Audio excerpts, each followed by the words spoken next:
So they're going to be protecting themselves, and they also realize we have a lot of people on the ground. It's clear that we're extremely serious, and they're going to try to be on the right side when this war ends. So we want to make sure we get those right people. But you know, the most important issue I think that we have here is what we've talked about before, is that this really is the golden age of intelligence. This information that we have the ability to acquire is absolutely vital, and that we've been able to actually dovetail very nicely into the military capability to give real, valid, real-time intelligence to use by the military. It's incredibly important, and I think the CIA has been very successful.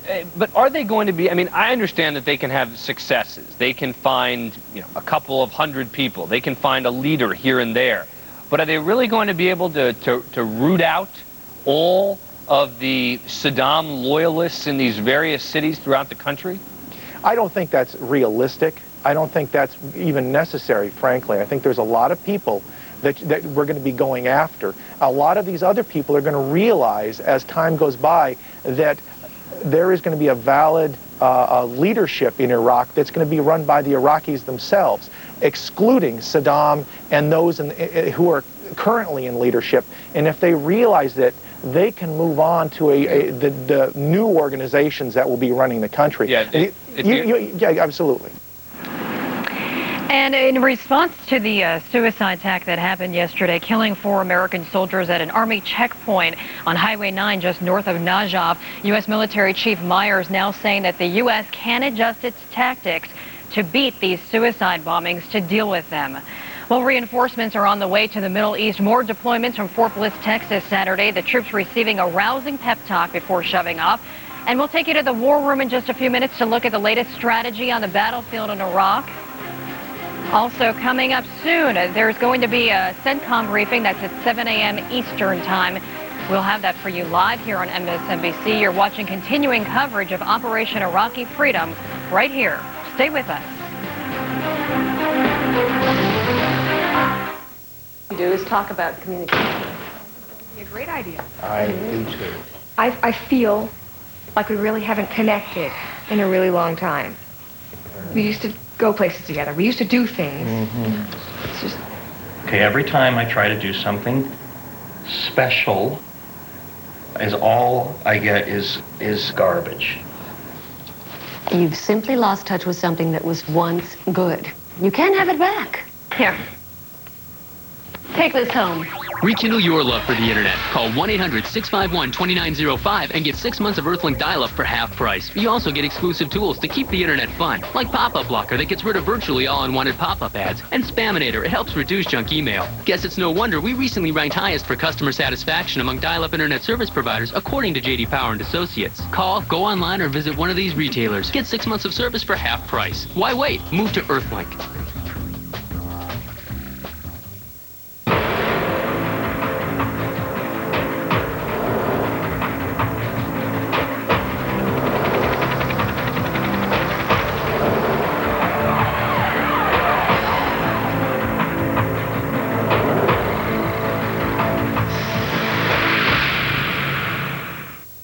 Now at the touch of a button, hundreds of hit movies, cable shows, kids programs, news, sports, and more are yours with On Demand from Comcast. This week, Cartoon Network's got new episodes of the Powerpuff Girls On Demand. Join Blossom, Bubbles, and Buttercup as they battle the bad guys. Start the fun anytime and watch your favorite parts over and over.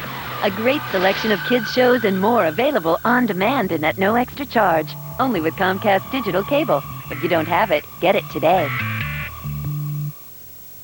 I was transferred far from home, but I can still see my team play. Check out a free preview of the MLB Extra Innings package on digital cable. Catch the hottest big league action from coast to coast for free from March 31st through April 6th. I'm 1,000 miles from home, but my team's right here.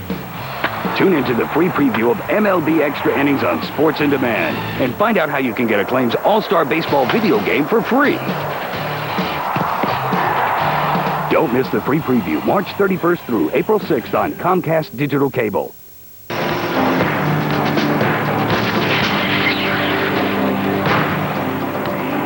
Good morning, everyone. I'm Bianca Solorzano. It's 1:30 now. Time for a look at the latest headlines from Operation Iraqi Freedom. Well, Baghdad woke up to thunderous explosions and the scream of air raid sirens this morning.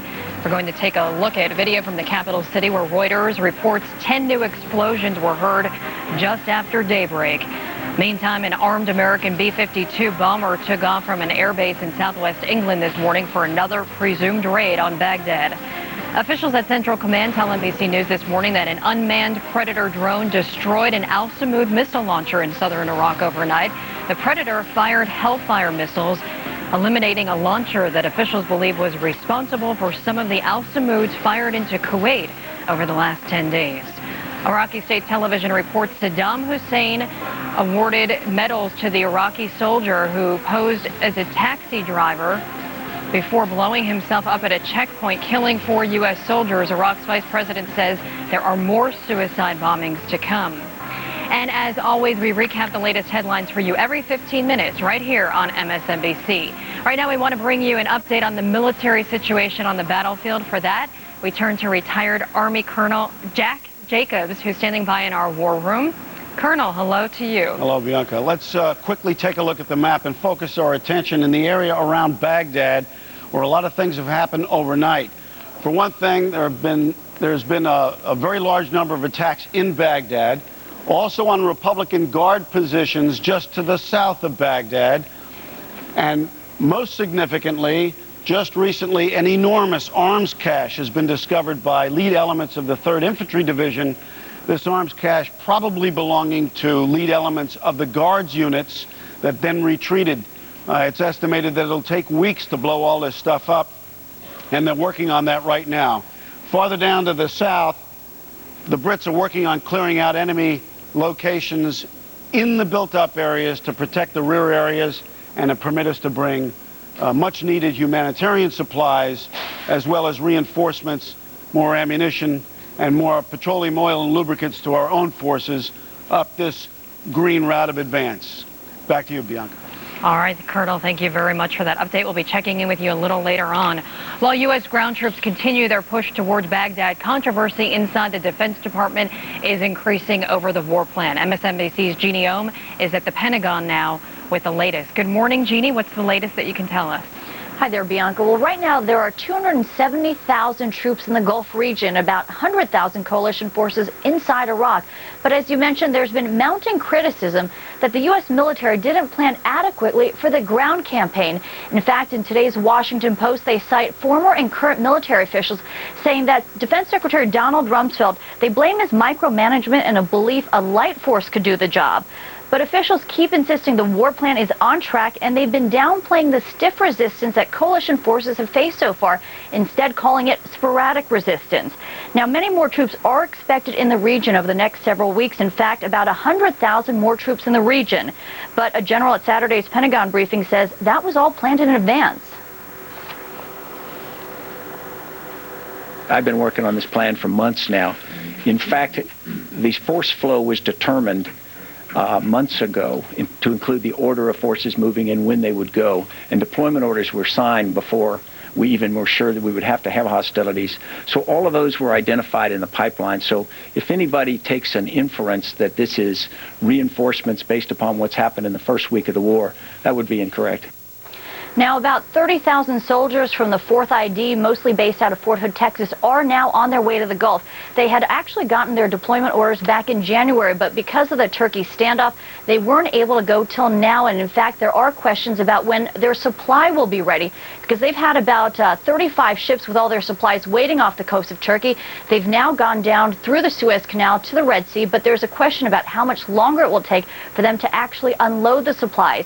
And although you heard the general say that a lot of these orders were already long-standing orders, rather, they do acknowledge, military officials do acknowledge that some of them have been moved up.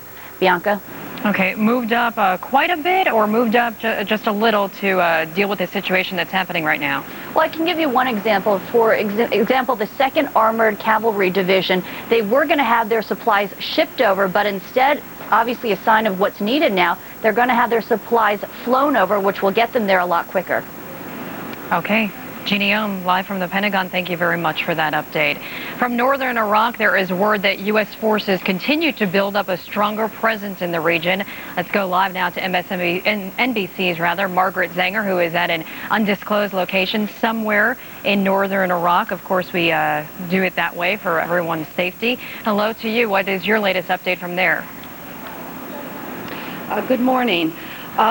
We do see some forward movement here in the northern front. American troops do continue to come in. It's reported there's at least 1,000 U.S. troops here in the north. What we're beginning to see is Iraqi troops withdrawing from the borderline between Kurdish-controlled Iraq and government-controlled Iraq. Iraqi troops withdrawing from these front lines, moving back towards Kirkuk, which of course is a very oil-rich city and will be a main target of any northern offensive here.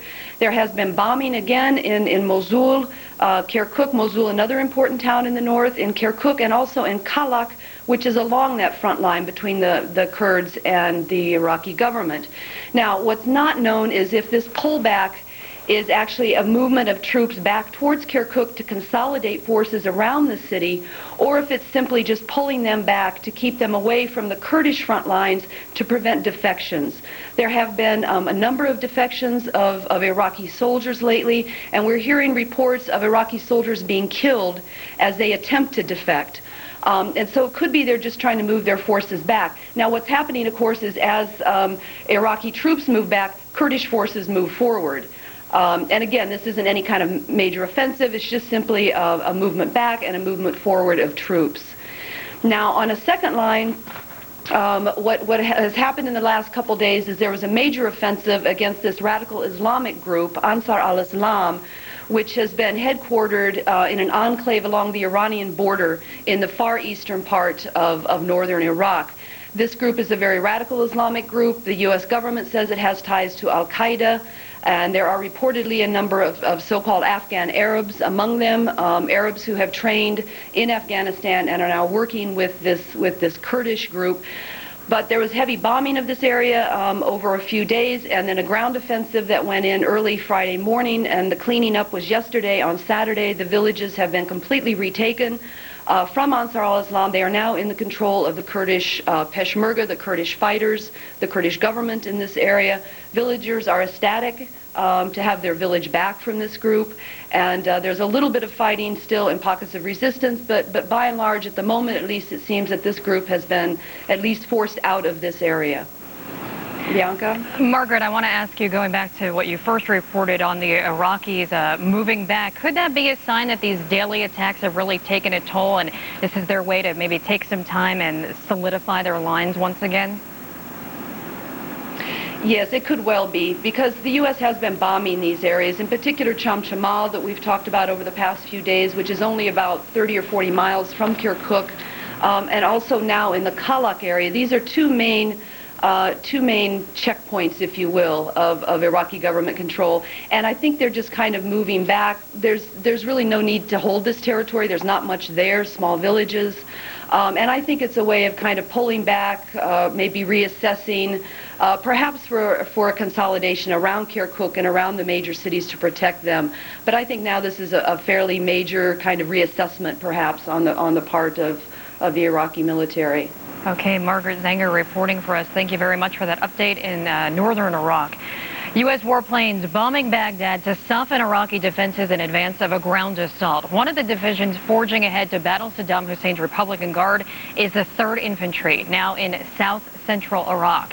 NBC's David Bloom is with that unit, and earlier our Dan Abrams spoke with David about the unit's losses and the precautions they're now taking. We had a report a couple minutes ago from Sergeant Joe Todd, who's the tank commander who we're riding with here, who said that they had heard that there were Iraqi tanks off in the distance, that when they saw this large force coming their way, pulled back. In part, those Iraqi forces may just be tripwires to try to see where the American forces are going. But basically, there are different routes that the Iraqis can, or that the Americans can take to confront these Iraqi forces. And they're just trying to get a handle, both sides are, frankly, on trying to assess the threat that the other force poses to them at any particular juncture.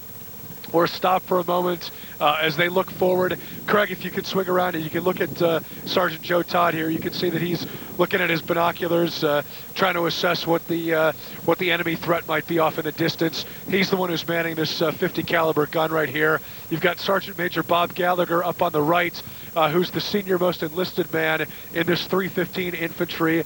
And it looks like you may have a better perspective on him right now than I do. And then just to his left is Trinity McLean, who's a private, a 20-year-old kid from Brooklyn, New York.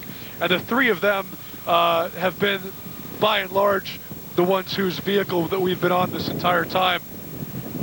And as I say, Sergeant Major Gallagher uses this vehicle to sort of move around the battlefield. He'd prefer to be in this than in a tank or a Bradley, because generally the tanks and the Bradleys hold specific lines along the battlefield.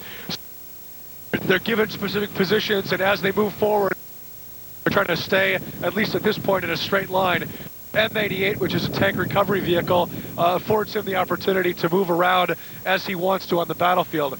Our camera goes a little bit haywire. We've told you this when we stop, because it's more designed for us to be bumping along the desert, but that's the situation here right now. David, the 3rd Infantry Division was the division that suffered this suicide bombing today, or in the last 24 hours. Is that something that they had been talking about the possibility of a suicide bomber? Was it something that they had been training for? Well, I wouldn't say per se that they've been training for the threat of a suicide bomber, but they are prepared for unconventional threats.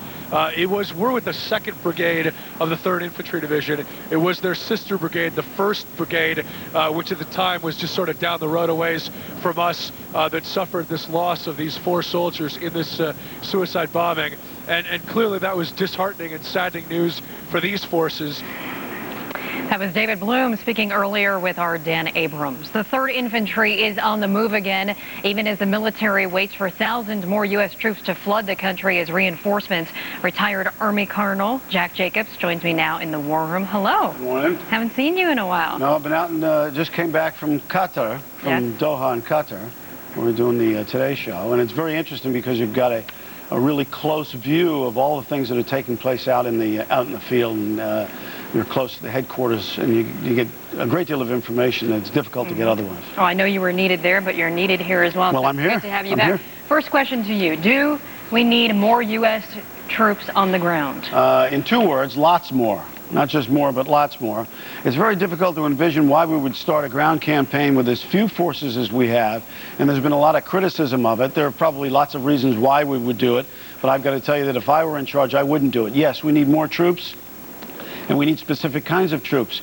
We need at least 1 armored division, probably the 1st Armored Division from Germany. I think we need the 1st Cavalry Division, because it's got a great deal of helicopter and mobile capability. And we need 2 armored cavalry regiments, at least 1, preferably 2, the 2nd and the 3rd, to do a lot of rear area and flank screening. And a lot of the problems that we see now, where we're getting harassed in interior lines, and there's a lot of stuff to do in the rear area, and extended lines of communication that are so difficult, would be alleviated if we had these troops and these particular kinds of troops. I just want to ask you, are you giving us that answer now based on what you've seen, or you would have said that from the beginning of this war? No, you know, we've been talking about it here at MSNBC for months, and for at least, I think, a month and a half to 2 months preceding the war's beginning, we've been talking about it here. No, I think it's the kind of thing that any military person with any kind of experience would want to have. You don't want to go into a combat situation without overwhelming combat power. Right. Okay. Next question. 2 days ago, Pentagon showed a map of the area where there were ground troops on there. Do you think that coalition forces are in control? Well, yes and no. In the farthermost regions, all the way in the north, for example, where we are in contact with the enemy, direct contact with the enemy, yes, we're in control of that area, and for a little bit farther south. But as far as the flanks are concerned, as far as the rear areas are concerned, we're not necessarily in control. One of the reasons we already touched on, that is, we don't have enough forces in order to control that area. But there's another reason why we don't have control, and it has to do with the rules of engagement. we're very, very particular about who we'll shoot at and under what circumstances we'll shoot at them. Right. Thus, we see the circumstance that happened just today, where we had 4 soldiers from the 3rd Infantry Division get blown up by a taxi driver, by an enemy soldier posing as a taxi driver. That stuff will continue until such time as we get a little bit more ruthless. I'll tell you an anecdote very, very briefly, because I don't know we don't have much time. The Assistant Division Commander of the 101st Airborne Division made a comment several days ago when I was still in Qatar about that engagement where 30 of our helicopters had engaged a large bunch of Republican Guard troops and tanks and was on its way back to base when it got shot up by enemy soldiers perched on top of buildings, residential buildings, and they were firing small arms and automatic weapons and rocket-propelled grenades, and we didn't fire at them because we were worried that there were civilians in them. That's the big difference, how we're fighting this war and how they are fighting this war. That's going to have to change. All right. Thank you very much. You bet. Time now for a look at the very latest on Operation Iraqi Freedom. U.S. military officials tell NBC News coalition warplanes have attacked a total of 300 targets across Iraq in the last 24 hours, including the main training facility of the Iraqi paramilitary forces and key command and control facilities in Baghdad. The Defense Department has released the latest casualty figures. To date, 36 U.S. troops have been killed, the whereabouts of 17 still unknown, and 7 are now prisoners of war, 104 wounded in action. And U.S. officials say they have suspended the firing of Tomahawk cruise missiles at Iraq from certain parts of the Mediterranean. That after Saudi Arabia complained that some of the missiles landed on its soil. One U.S. official tells the Associated Press one solution may be to move the ships to the Persian Gulf. As always, we just want to remind you we do recap the latest headlines for you every 15 minutes right here on MSNBC. And you can also get the very latest anytime that you want. Just go to the web to iraq.msnbc.com for complete coverage. In northern Iraq, only about 1,200 paratroopers and some special forces are standing by in the Kurdish autonomous region, waiting for orders to open a northern ground offensive. Meanwhile, anti-Saddam Kurdish fighters claim they have pushed up to 16 miles closer to the key prize of the north, that of course Kirkuk and its oil fields. ITN's Julian Mannion is with Kurdish fighters and filed this report.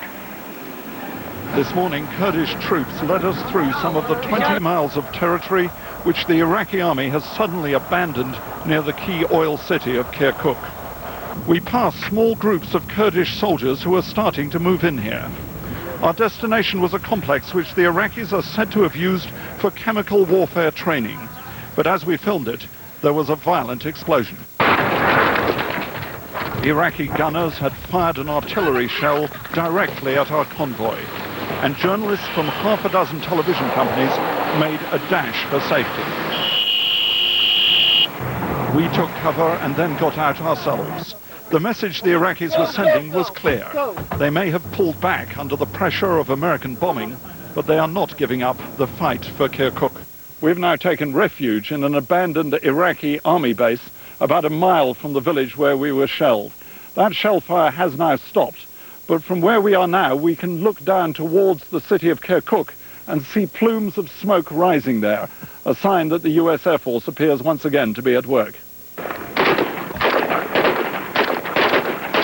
Kurds have finally had the chance to express their hatred of Saddam, but they are not much closer to their dream of seizing Kirkuk. They're under American pressure not to advance because doing so would set off a crisis with neighboring Turkey. For now, the oil fields of Kirkuk remain in Saddam's hands, tantalizingly out of reach. Julian Mannion, ITV News at the front line in northern Iraq. Let's check in now with MSNBC's Christy Muzamechi at our America's Bravest Wall with a look at some of the U.S. troops serving over Operation Iraqi Freedom right now. Families across America tonight are dealing with missing their loved ones, and we have a few more we want to put up here on our America's Bravest Wall right now for you. First up, this is two gentlemen who are serving in Operation Iraqi Freedom, Mr. and Mrs. James Perkins, dealing with a double dose of missing their loved ones tonight, because on the left is their son, Army Captain Mark W. Perkins, now serving in Iraq with the 3rd Infantry Division. On the right is his son, Lance Corporal Jeff Farley. He is also in Iraq with the 1st Marine Expeditionary Force. Mark is a battalion chaplain, but a fighting soldier through and through. The Perkins asked us to post their boys on our wall, and of course we are very happy to do it tonight. I want to put another picture up right now as well. This is 19-year-old G. York Peterson. He is in Kuwait with a 50-second Echo battery. His parents, Eric and Shelley, write to us saying he is so very important to our family as he has always fulfilled his many roles in this family structure with such pride, joy, sincerity, and above all, his love. Very nice words tonight, and we thank those families for writing to us. If you have a loved one who's serving overseas in the military, we'd like to invite you also to send a photo. We'll put it up here on our America's Bravest wall, and a letter as well. You can send that to America's Bravest, P.O. Box 2617, Secaucus, New Jersey, 07096. You can find that address also on our website, or you can just email the picture to americasbravest@msnbc.com. Please include their name, where they're deployed, your name, and your relationship to them, and any message you'd like us to pass along. Christy, thank you for that. So nice to see the names and faces behind our U.S. troops. Even as coalition forces move closer to Baghdad, reinforcements are being sent to the region. An additional 100,000 soldiers are expected to be in Iraq within the next few weeks. Some are leaving from Fort Bliss, Texas, and that's where NBC's James Hattori files this report. On a day when Marines discovered a shallow grave in Nasiriyah in southern Iraq, leaving families here wondering if any of the 8 missing members of the 507th Maintenance Company who disappeared in Nasiriyah were buried in that grave, more soldiers left for the war from Fort Bliss. They were replacement soldiers, a small group relatively, about 100 or so. They gathered at Biggs Airfield from various units in various places around the U.S. Replacement soldiers who don't yet know which outfit they'll join once they arrive over there. After a final check of their gear and paperwork, Major General Steve Reed told them they're off on an adventure, sort of, like generations of soldiers before, saying someday they'll be able to tell their grandkids what they did in the war, that the American people will forever be grateful. Then he gave them, in his words, the best thing I can give to anyone, my salute. As far as the protesters for and against, we're just professionals. We come in, put on a uniform, do our job. If our job calls us overseas, our job calls us stateside. We do our job professionally. That's the only thing we do. We don't take this personally. We don't take it to heart. From here, the soldiers will likely fly to Europe, then transit on to Kuwait City, and then join up with their units, perhaps within a couple of days. James Hattori, NBC News, Fort Bliss, Texas. And our coverage of Operation Iraqi Freedom continues in just a moment. But first, a quick update on some other news right now. The investigation into the Columbia shuttle disaster is already prompting NASA to make changes in future shuttle missions. In future flights, missions will have pictures taken in flight from U.S. satellites. The National Imagery and Mapping Agency will use satellites to take pictures of future shuttles orbiting in space. NASA has been criticized for not using satellite pictures during the Columbia flight to get a closer look at any damage from falling debris. In California, 5 people were killed when their van overturned on an interstate highway. 5 others, including the driver, were injured. Highway patrol officials say the van was going 70 miles per hour when it overturned, and 11 of the 14 passengers were ejected from the vehicle. If you're planning a trip to New York City, make sure to leave your cigarettes at home. As of today, smoking is banned in every workplace in the Big Apple, including bars and clubs. Owners could be fined $400 for allowing smoking and risk losing their business licenses. And now for a look at your weather outlook, we go to MSNBC's Weather Center and AccuWeather meteorologist Ken Reeves. Good morning, and Ken, what can you tell us about the weather? Bianca, it's looking like the weather for much of the eastern seaboard is going to be on the unsettled side here over the next 24 hours. Even some snow to deal with up in the northeastern part of the country. That's certainly something we're going to have to keep an eye on as well. You can see a lot of the cloudiness and moisture is starting to gather in the southern states. That's going to be heading on to the north and east, and as colder air moves in from the Great Lakes area, the combination of the two is going to result in some snow to deal with, and maybe even in the major cities as well, perhaps as early as mid-afternoon in the Washington, D.C. area, probably not until perhaps late afternoon, maybe early evening in New York City. The roads are going to be kind of warm, so much of it will not accumulate, but the farther west you go into Pennsylvania, parts of New Jersey, New York State, there's going to be some accumulation. You can see the snow falling right now, albeit much of it on the light side across portions of Ohio, western Pennsylvania, and up into western New York as well. And also a lot of that moisture is starting to show up in the southern part of the picture as well.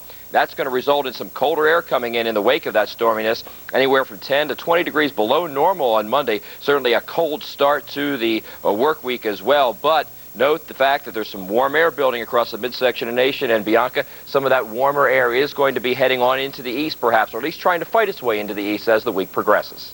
That's good. Snow. I'm already changing my closet wardrobe. Don't tell me that. All right, thank you very much. Well, a single penny may not seem like much, but millions of pennies in the hands of Girl Scouts, that's another story. The girls used 400 bags of donated pennies to create the world's largest penny mural. Look at that. All 2 million pennies will be donated to Girl Scout programs around the U.S. Neat project, and they add up. Well, bombs continued to fall on Baghdad Saturday as the U.S.-led coalition faced another enemy on the battlefield, a suicide bomber. And some U.S. troops took a moment to say goodbye to fallen comrades. Here now are some of the sights and sounds of Day 10.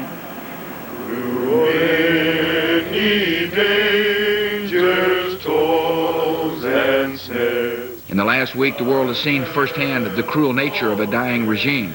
In areas still under its control, the regime continues its rule by terror. We're with the 315 Combat Battalion of the U.S. Army's 3rd Infantry Division, the 2nd Brigade, which is the sister brigade to the 1st Brigade, which found itself under attack by that suicide bomber earlier today. I can't imagine is what it must be like to be the Iraqi people now, and living in that kind of environment, and living under that kind of fear and torture, and knowing that if you, for instance, so much as wave at coalition forces when they go by, you will be hung.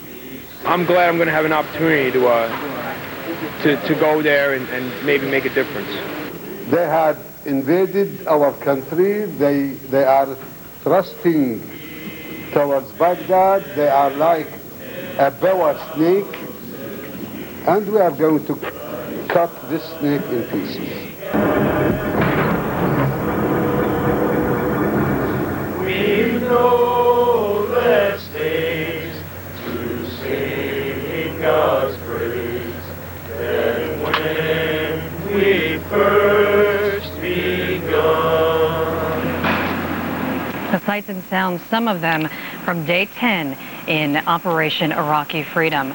Coming up, we have still a lot more ahead for you. At 7 o'clock Eastern Time, we're going to bring you live to a CENTCOM briefing, going to get the latest update on what's been happening, what's going to happen from there. Also, Richard Myers, Joint Chief of Staff Chairman, just a short time ago interviewed on BBC. We'll be playing that interview, or a part of it, for you to find out more about a possible shift in strategy after U.S. and British troops now know that they are up against suicide attacks in this war. Also, Reuters report now that 5 explosions recently heard in and around Baghdad. Stay with us for continuing coverage right here on MSNBC. If you need the news, count on MSNBC.com with free video, because the news doesn't stop when you're at work. MSNBC.com, your online source for breaking news. Do is talk about communication. It'd be a great idea. I do too. I feel like we really haven't connected in a really long time. We used to go places together. We used to do things. It's just... Okay, every time I try to do something special, is all I get is garbage. You've simply lost touch with something that was once good. You can't have it back. Here. Take this home. Rekindle your love for the internet. Call 1-800-651-2905 and get 6 months of Earthlink dial-up for half price. You also get exclusive tools to keep the internet fun, like Pop-Up Blocker that gets rid of virtually all unwanted pop-up ads, and Spaminator. It helps reduce junk email. Guess it's no wonder we recently ranked highest for customer satisfaction among dial-up internet service providers, according to J.D. Power and Associates. Call, go online, or visit one of these retailers. Get 6 months of service for half price. Why wait? Move to Earthlink. During Empire's half-off carpet sale, I'm cutting prices in half on all our best stain-resistant carpets. 50% off. That's a lot of cutting for a lot of savings. We'll bring samples to your home so you can choose your carpet where you use your carpet. And we'll install next day, complete with padding, with no payment till next year. Empire's half-off sale. Big price cuts mean big savings. 800-588-2300, Empire today.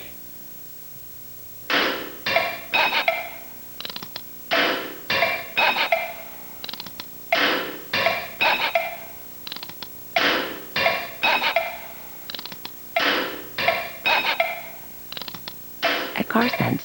We may have some beetles, but we don't have many bugs. Avoid hassles of every kind on pre-owned cars at CarSense. One less thing in life to negotiate.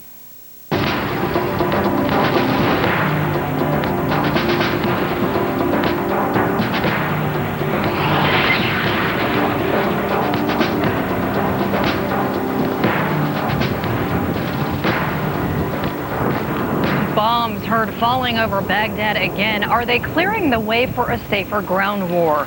And a new threat against our troops, suicide attacks. This is MSNBC's continuing coverage of Operation Iraqi Freedom. Good morning to you. It is 4 o'clock in the east, 1 in the west, noon in Baghdad right now. We begin the hour with a look at the latest on Operation Iraqi Freedom. Coalition forces intensifying their aerial assault on Iraqi defenses in and around Baghdad. Reuters reports just a short time ago, 5 new explosions were heard in the Iraqi capital. Officials at Central Command say overnight coalition aircraft struck the main training facility of the Iraqi paramilitary forces and key command and control facilities in Baghdad. Meantime, Iraq's information minister says President Bush should be charged with war crimes for the explosions in 2 Baghdad markets that killed at least 70 civilians. Iraq says coalition bombs are to blame, but U.S. officials have repeatedly denied that and say the blasts could come from Iraqi anti-aircraft missiles. A British military official says British Royal Marine Commandos clashed with Iraqi paramilitaries south of Basra this morning. The group captain says a colonel from the Republican Guard was killed and 5 Iraqi prisoners were captured. And of course, we'll have another update for you in 15 minutes right here on MSNBC. As U.S. forces encounter their stiffest resistance yet inside Iraq, MSNBC is covering the story with reports from the front lines. Our NBC News correspondents are on the move with U.S. troops in Iraq, Kuwait, and in the waters of the Persian Gulf. And it's time now to get the very latest happening on the battlefield. For that, we turn to retired Army Colonel Jack Jacobs. Hello. Good morning. Let's go straight to Baghdad, where probably the most intensive bombing, strategic bombing, since the beginning of the war. Lots and lots of cruise missiles and other precision-guided munitions. We have some footage from Abu Dhabi TV, which shows the aftermath of the bombing in central Baghdad. Command and control facilities were hit there, and also on the outskirts of Baghdad, a little bit to the west. This facility purportedly controlled some of the activities of the 3 guards divisions that are south of Baghdad, and which we are engaging principally with the 3rd Infantry Division and the 1st Marine Expeditionary Force. If you take a look down on the map now, we go farther south towards Basra. The Royal Marines report that there is a great deal of contact between 3 Commando, which is the commando arm of the Marines currently located in this area, and the enemy, which is south of Basra, and a column of Iraqis came out of southeast Basra and then headed west. It could have been deliberate because that's where our lines are. We engaged them, and if today will be anything, or this engagement will be anything like the previous engagement, which happened in the same area, all those Iraqi vehicles and people will be destroyed. All right, back to you, Bianca. Okay, Colonel, thank you very much for that update. The Pentagon says 36 Americans have been killed in Iraq since the war started. One of the combat units dealing with the loss of comrades is the 1st Marines Division in south central Iraq. NBC's Chip Reed is traveling with the 1st Marines, and he joins us now by phone. Chip, what is the latest from where you are right now? Right now, well, just to follow up on what you were just talking about, they did have a memorial service here yesterday for the 2 men here who they have lost in this campaign so far. Kevin Nave, Major Kevin Nave, was the executive officer here. He died in a tragic accident in camp, and Michael Johnson, a Navy corpsman, was a medic here, and he died in combat. He died during an ambush, and it was a very, very moving ceremony yesterday. But as they told me before and after that, there just isn't a lot of time to mourn and grieve when you're fighting a war. So they took that little period there for a battlefield memorial service. But most of the mourning and grieving is going to have to be done after they get back home. Having said that, though, they are moving on, and in fact, there is a battle going on not far from where we are now. We are in the near the city, in the vicinity of Diwaniyah, 90 or 100 miles south of Baghdad. And again, I always like to say that the commander here has specifically authorized us to say our location because he is well aware, and everybody is well aware. The enemy knows where we are. We've been here for quite a while now. And the news of the day, at least as far as the Marines here are concerned, is that this other battalion, the sister battalion of the 3-5 that I am with, this sister battalion has found a very large cache of weapons over there, mortars and guns and RPGs, which are rocket-propelled grenades, ammunition. Not sure exactly what is there, and we're hoping to get over there with a camera soon to get a picture of this, but they're not going to let us do that until the area is more secure than it is now. But they say it is such a big cache of weapons that it's going to take the ordnance guys a week to blow it all up. So a very significant find indeed, apparently.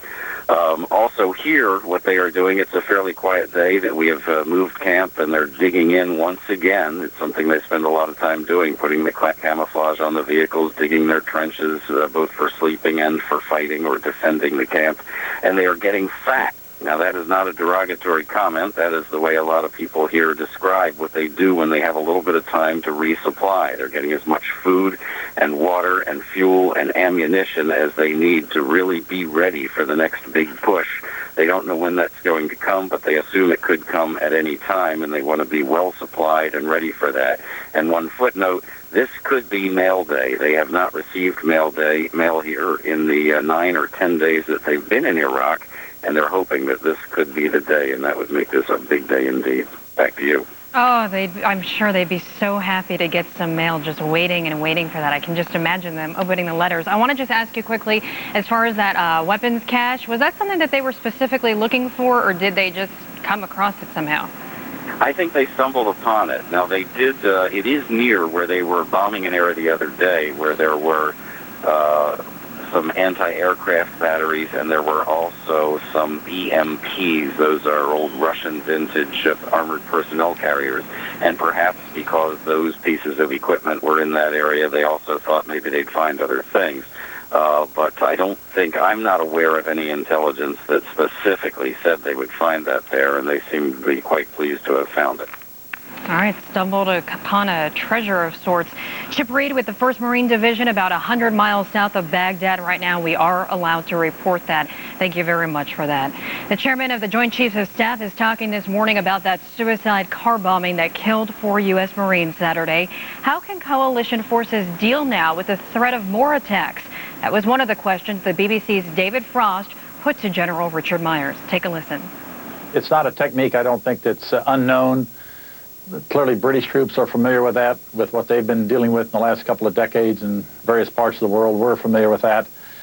I think we can adjust our tactics and our techniques and the procedures we use to overcome that threat. It's just a reminder that there's some very desperate people out there, and we've got to be on our toes. If you had to summarize the overall position after 10 days, what would you say? Some good progress, but not going entirely according to plan? Sir David, what I would say is, first of all, no plan, no matter how good, how brilliant, survives the first contact with the enemy. That's an old adage in military planning, and it's true today just as it has been in the past. I would say, if you look at it from the strategic level of the strategic military level, that the things that pop out to me are, one is the plan has prevented so far from any Scuds being fired into neighboring countries, Jordan and Israel, that the majority of the southern oil fields are under coalition control, so that we didn't experience the environmental disaster that was certainly possible, that there has been no mass humanitarian refugee flow, let me say, no humanitarian crisis at this point, and we're postured to provide humanitarian aid and medical aid where it's needed. We've all heard that remark by the senior U.S. Army commander in Iraq, Lieutenant General William Wallace, who said, "The army we're fighting is different from the one we'd war-gamed against." The Iraqis are fighting better than anticipated, aren't they?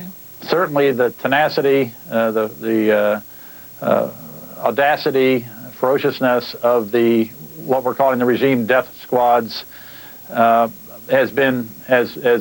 had, in terms of an overall strategic military impact, not much of an impact. Certainly it's been harassment that has to be dealt with and is being dealt with very effectively by U.S. and British forces. Chairman of the Joint Chief of Staff, the U.S. General Richard Myers, this morning on the BBC's Breakfast, interviewed by Frost. And we have news now that an unmanned Predator drone has destroyed an Al-Samud missile launcher in southern Iraq. For more now, let's go to NBC's David Schuster, who is live at Central Command in Doha, Qatar. David, I would assume that Kuwait breathing a sigh of relief if you can target the source of these Al-Samuds. Well, that's right, Bianca. And in fact, officials believe that this Al-Samud system was one of those that was responsible for firing some of those 11 Al-Samud missiles that landed in Kuwait over the last 10 days. Officials are also describing this as another technological breakthrough for the Predator program, because it apparently found this Al-Samud missile system and then fired Hellfire missiles at it, all in one mission apparently, and of course destroying it with these Hellfire missiles. So again, these Predators are controlled sort of by remote control. They're almost sort of like giant flying model planes, and in any case, another success for them in regards to both the Predator program, but also in taking out a Al-Samud that was probably surrounded by enemy forces. In Basra, which is also, of course, nearby where this Predator incident happened, officials say that British forces continue to make inroads, and this morning, the British spokesperson here at Central Command told us that British forces are poised to go in if, in fact, something terrible begins to happen to civilians in the city. If any atrocity such as that we were made aware of, we would use every resource that we had to protect the civilians in Basra.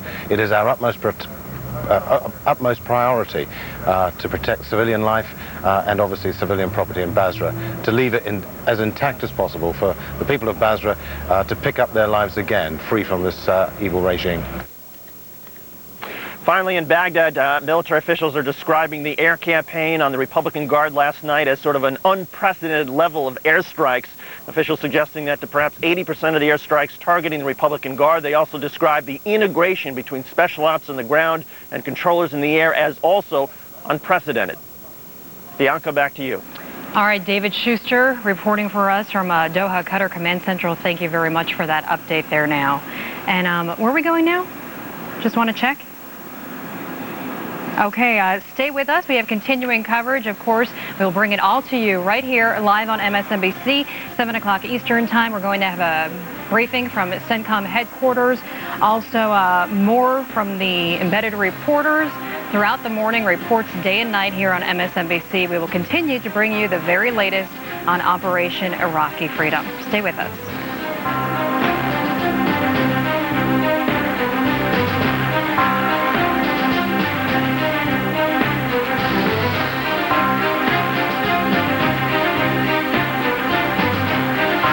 The high cost of prescription drugs eating you out of house and home? Then discover the secret that tens of thousands of Americans already know. Save up to 50% or more on your prescriptions from RX International of Canada.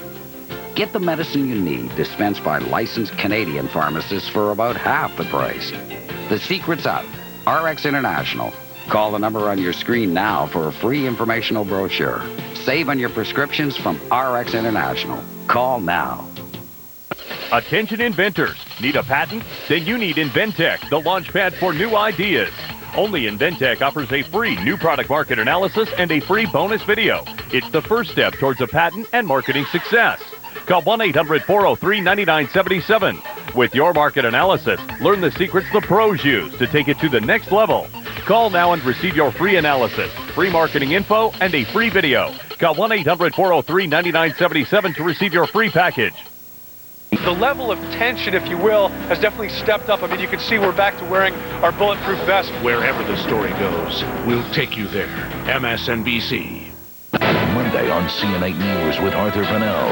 America at War. The battle for Iraq as coalition forces secure more cities in Iraq. How far away is the fall of Baghdad? Stay with CNN 8 News for complete coverage of America at War. Then on Money Matters Today with Mary Fay. It's not your father's electric car. Find out why the new breed of hybrid cars are better than you think.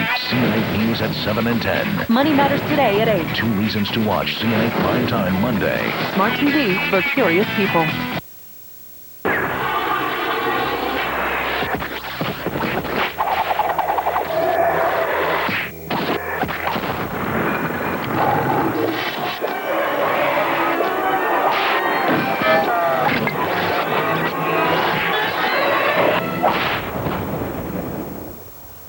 For more programs like this, call 1-800-COMCAST and ask for Comcast Digital Cable.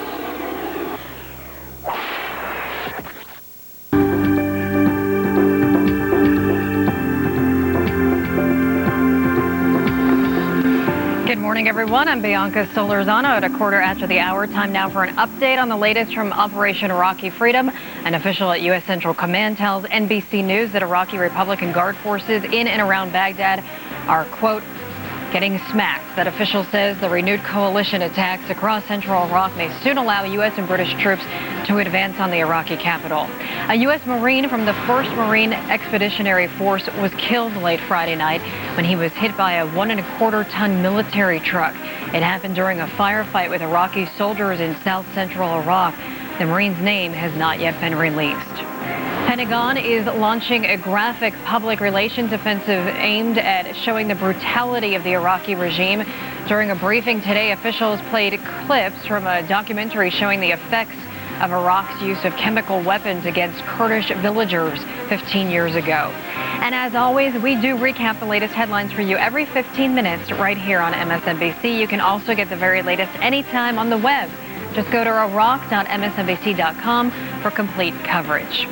The Gulf Daily News is reporting that Britain may dramatically cut the number of troops it is serving in the Gulf. The report says that the number could be slashed from 45,000 to just 5,000 if the war drags on for more than 6 months. Although British officials in the Gulf have said that they are well on the way toward meeting their goals, the report quotes other officials as saying that sustaining the presence in the Gulf would be problematic in the long run.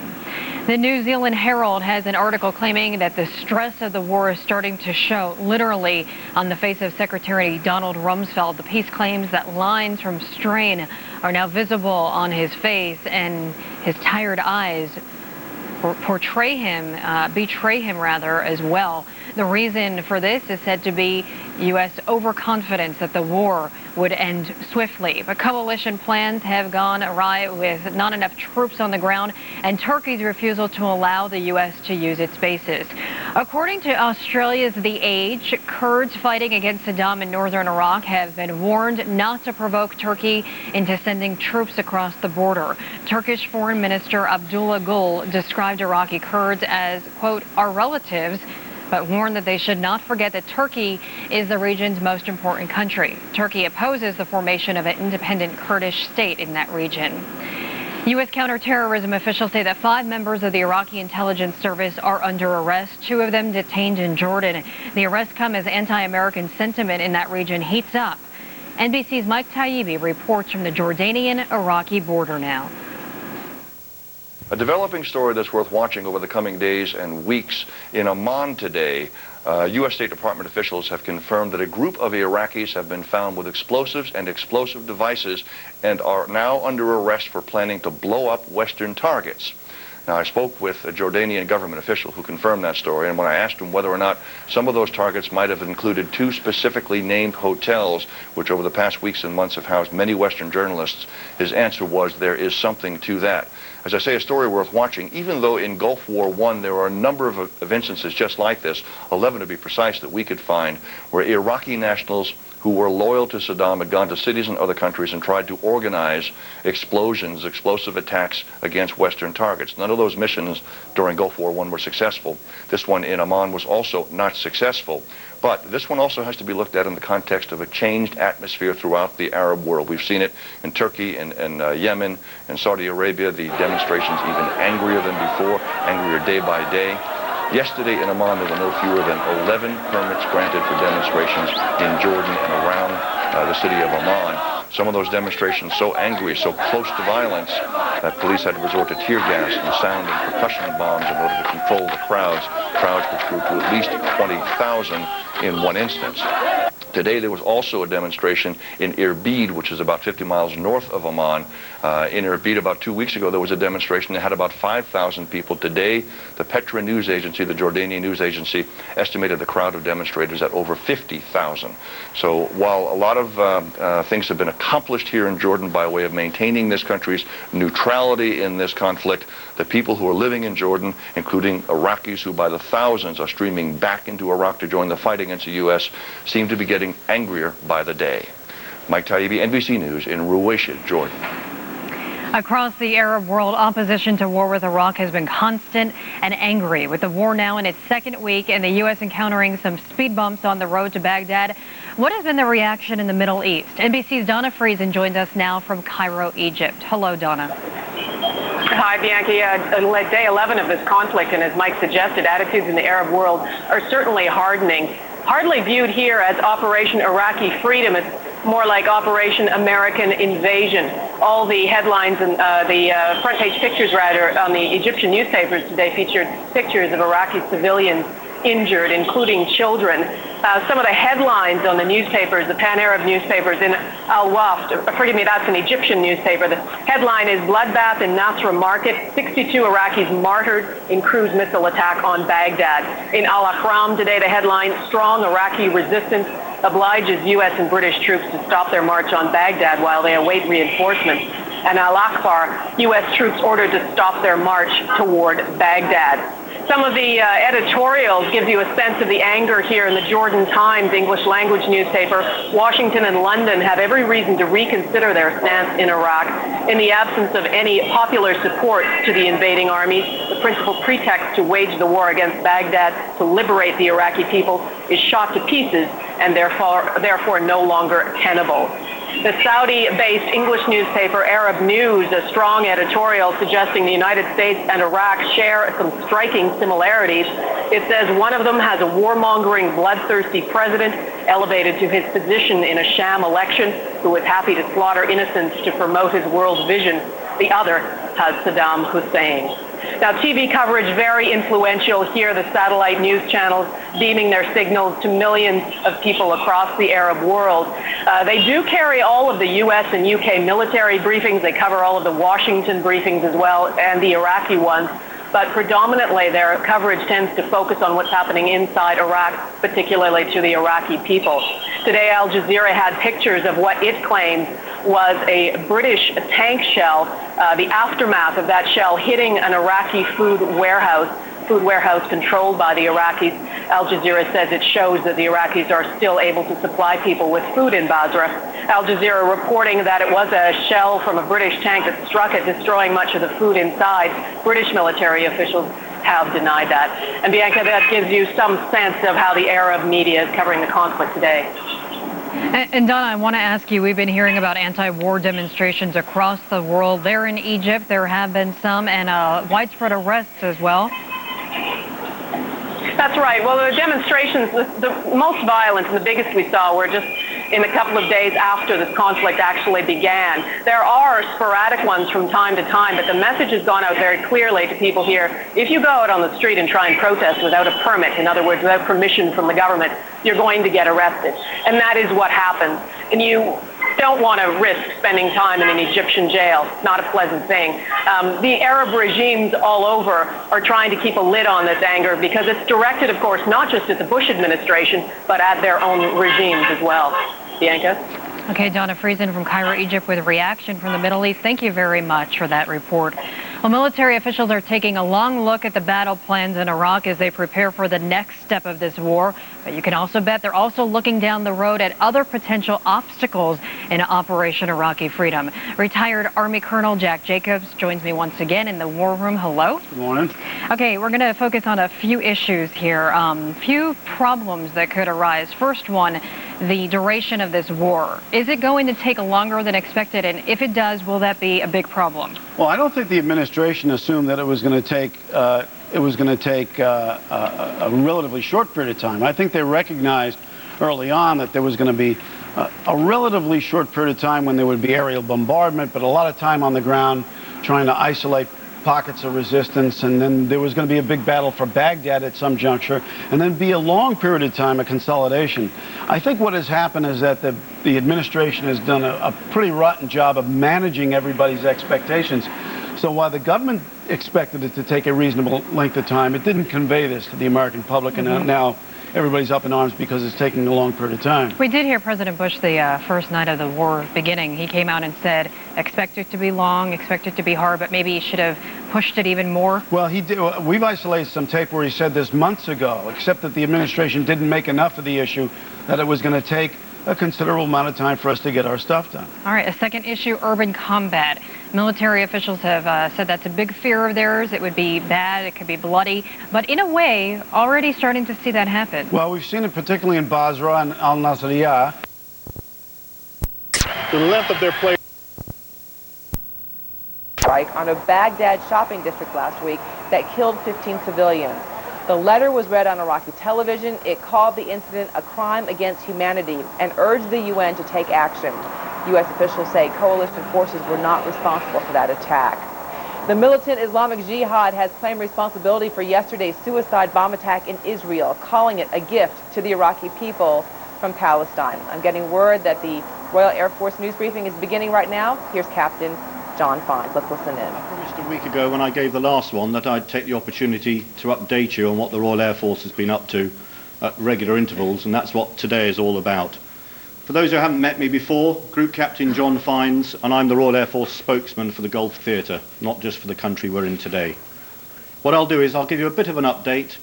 I've got a couple of short video clips to show you, and then I'm happy to take some questions after that. The Royal Air Force is continuing to operate around the clock, and with the 100 fixed-wing aircraft we've got and the 27 helicopters, it's been an extremely busy period for us. The targets have mainly now switched to close air support, but we are continuing to attack those legitimate military targets within the built-up areas that are required, and I'll talk about those in a moment. To give you an idea of the intensity and just how much we've done, over the 12 days of the conflict so far, we've flown in excess of 1,200 fixed-wing sorties, and of course our helicopters have been extremely busy as well. To put that into context, that's between 10 and 12% on a daily basis of the coalition air campaign.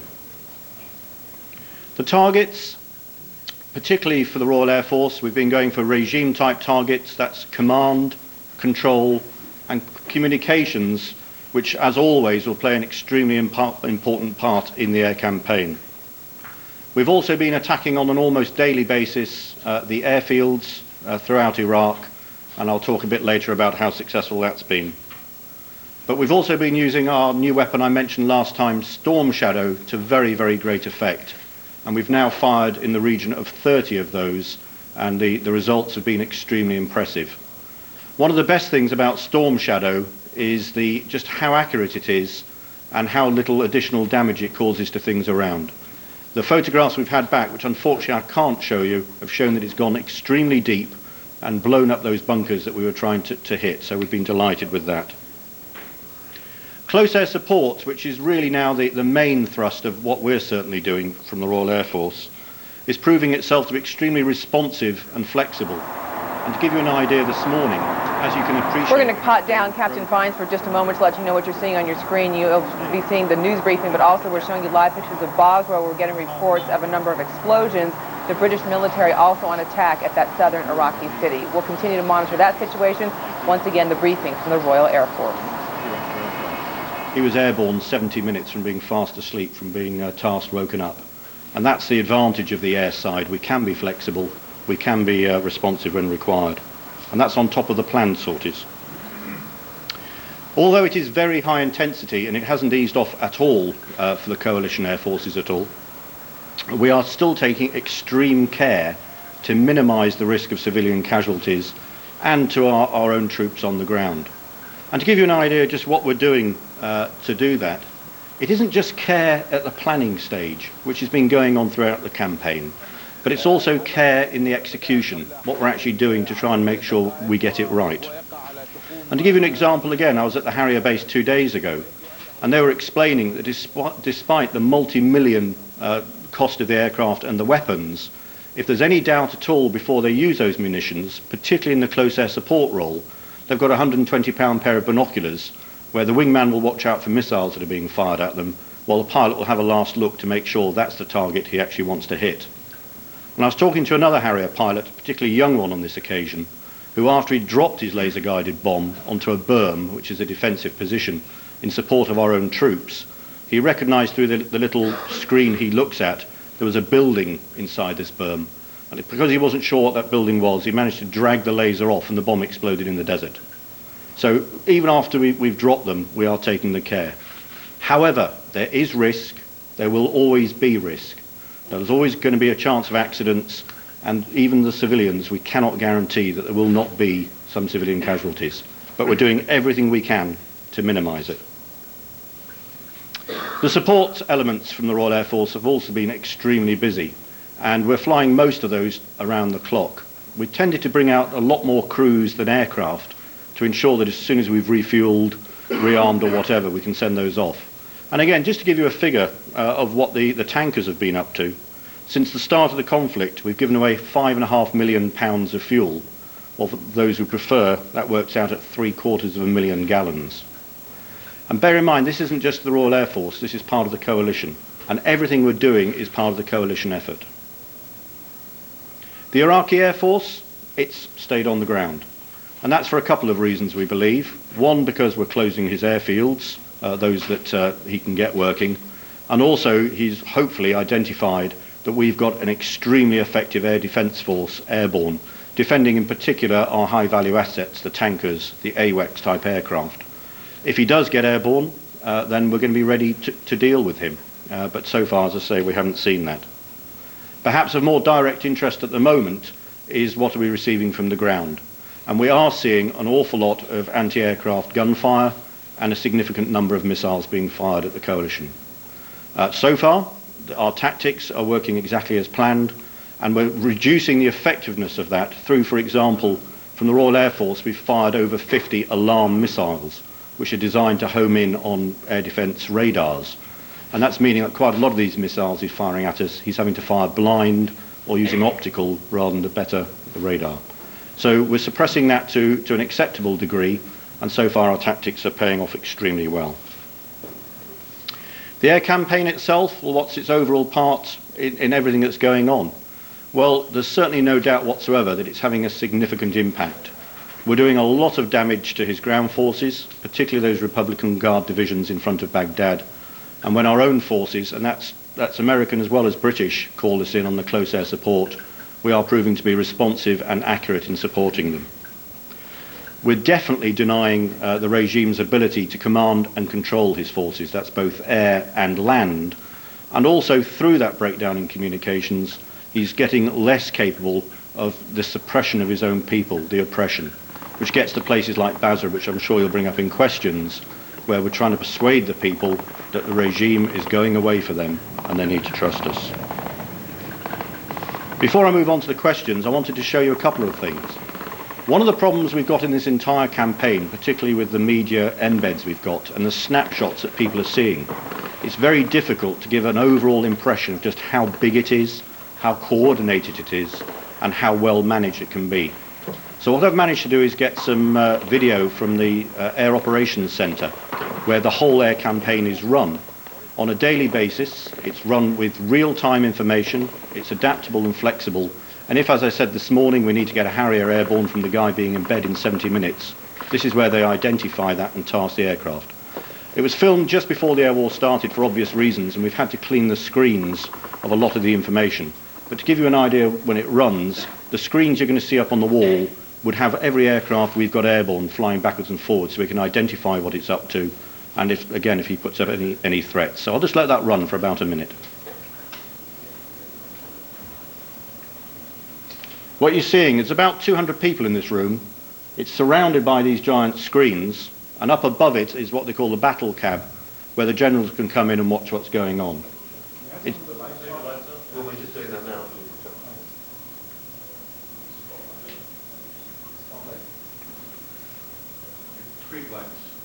Okay.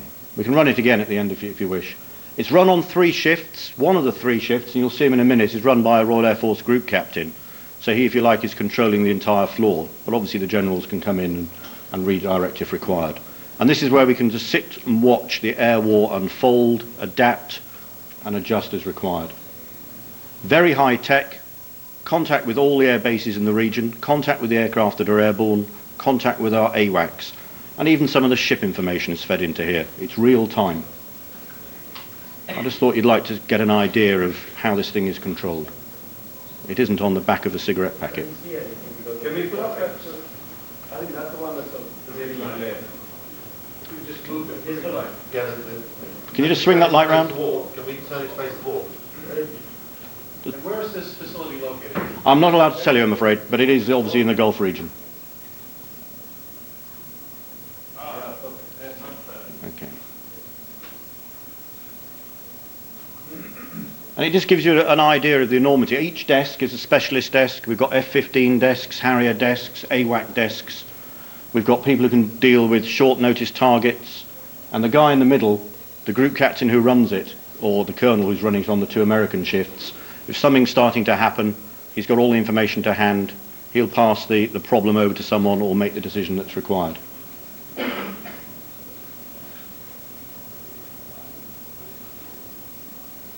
So every specialization is in there.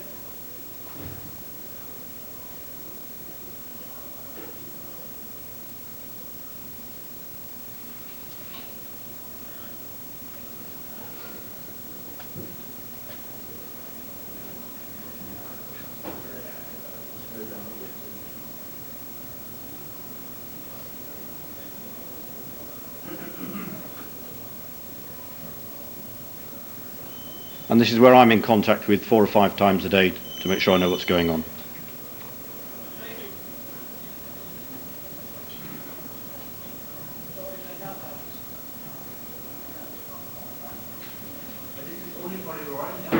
No, this is the coalition.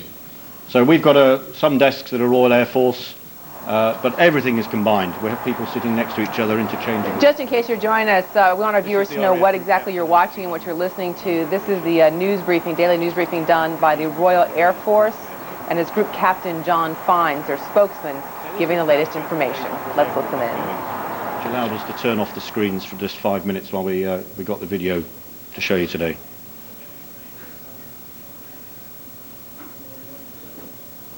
I think it's probably about enough of that. It gives them It'll just give you an idea of how and what we're up to. The second video is something that came up after the last gathering I had, where we were discussing that the Royal Air Force tankers are particularly useful to the Royal Air Force and the United States Navy, because the American Air Force uses a different refueling system. What we've actually managed to get here is some of our own fighters, Tornado F-3s, refueling off an American aircraft to show you the differences. So we can interchange. We're not totally dependent on our own assets, and it's a coalition. They've actually fitted here, you'll see at the back, a very short hose and basket on the end of their normal probe. It's much, much more difficult to use, and of course once this aircraft gets airborne in this fit, then the aircraft who need to be prodded, the standard American style, can't use it. And I'll just show you the actual plugging in, because it is significantly more difficult to maintain contact once you're in. But we can do it, as can the US Navy.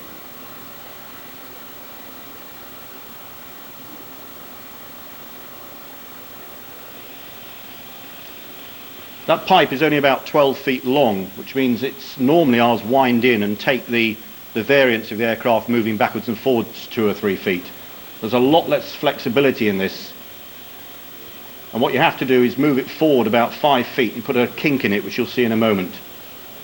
And that's the refueling position. As you see, there's very little flexibility. If the aircraft drops back 3 feet, it stops refueling. But we practice it. This was taken about 4 days ago on a mission over Iraq.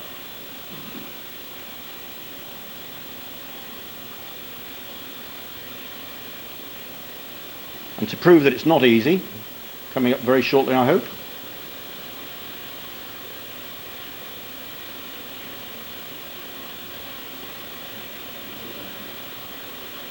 If anybody wants copies of these videos, you're welcome to take them afterwards. We can put them out.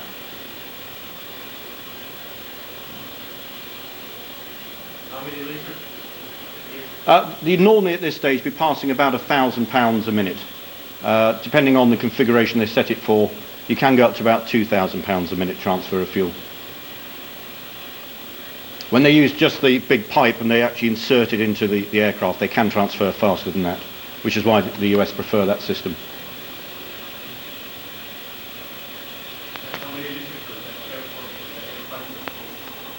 I'm sorry?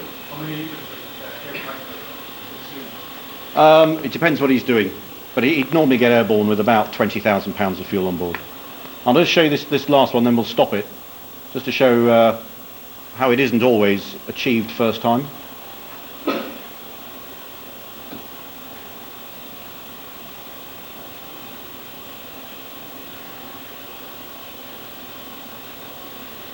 All this is happening at about 500 miles an hour. It can be done anything from low level up to high level, whatever the tactical situation requires. What's the altitude in this video we're saying? That one will be up at about 25,000 feet. I haven't got the precise figures because but just looking at the cloud structure.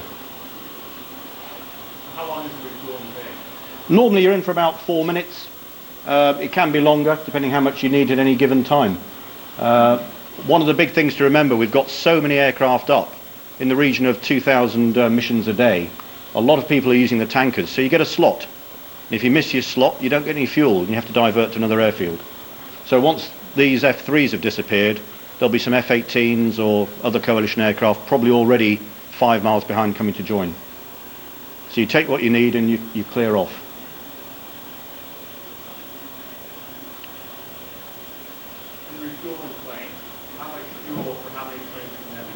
It varies. I only really know about the RAF ones, but we can give away, depending on the sortie, 30 tons, 60,000 pounds of fuel. But it depends how much. But we also use tankers refueling against each other, so you can keep filling the same tankers up. I missed that. Did he go in and out?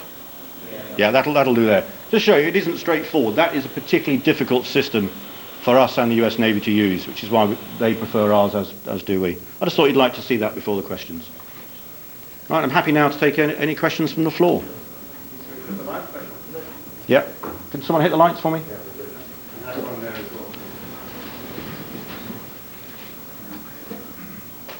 What's your assessment of the size of the Iraqi Air Force?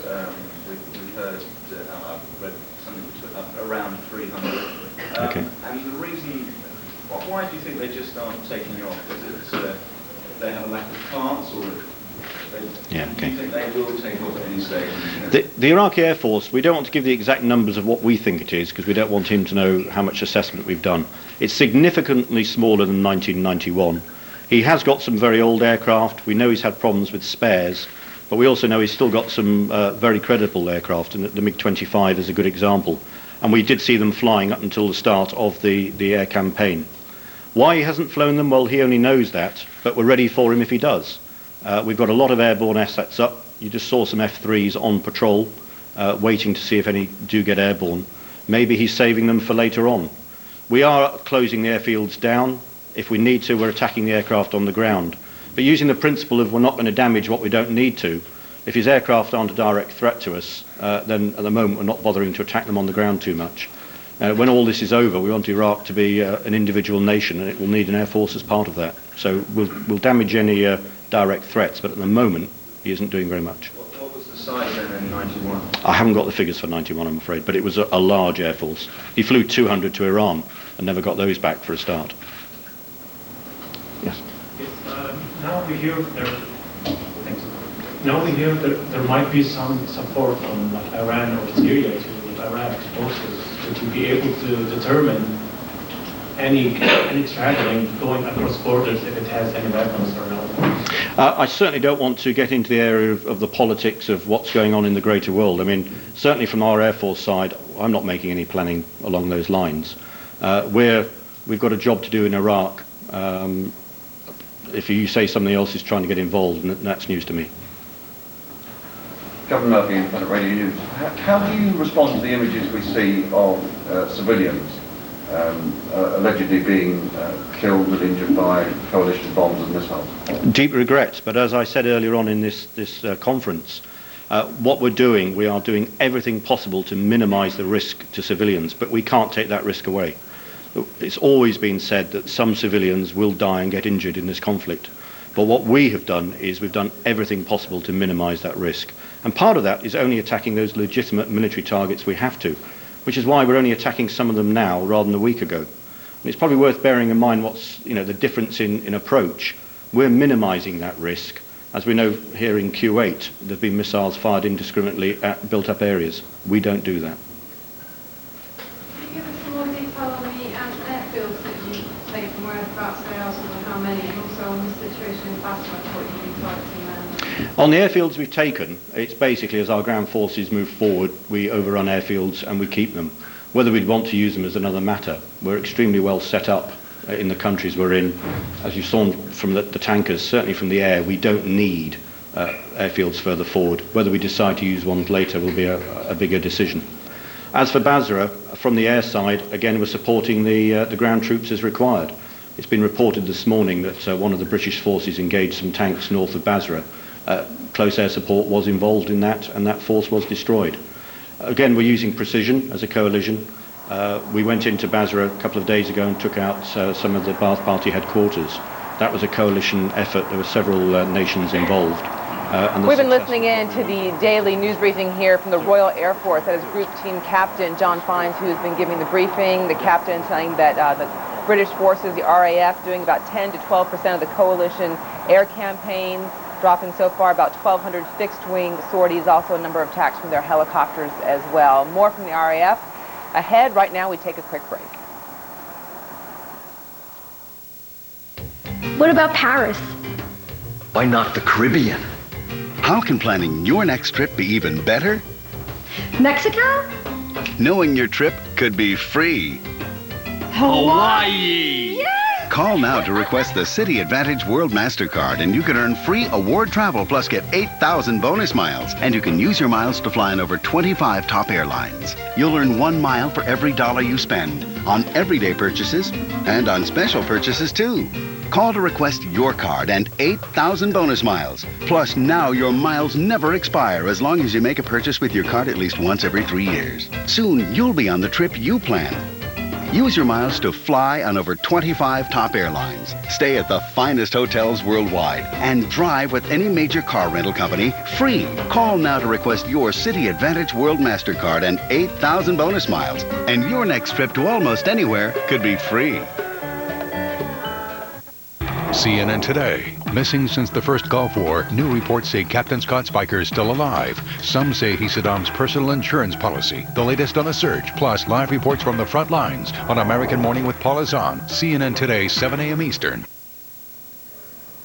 And hello, everyone. I'm Carol Costello from the CNN Center in Atlanta. You're taking a look at a live picture of Baghdad. Baghdad was bombed about 06 p.m. yesterday, and boy, was it ever. In fact, Central Command is confirming that coalition forces struck an Iraqi TV transmission facility, and that in effect knocked domestic Iraqi television off the air. Of course, as you know, this is the second time Iraqi television has been targeted, and this time, according to CENTCOM, Iraqi domestic television was knocked off the air. That means in Iraq, within Iraq, citizenry there cannot see Iraqi television. Now, it's possible that Iraqi TV could still be put up on satellite and an international audience could still see it. Let's go to Amman, Jordan right now and check in with Reem Brahimi for more on this. And Baghdad was bombed, and not only the TV station, but other targets as well. Reem, bring us up to date.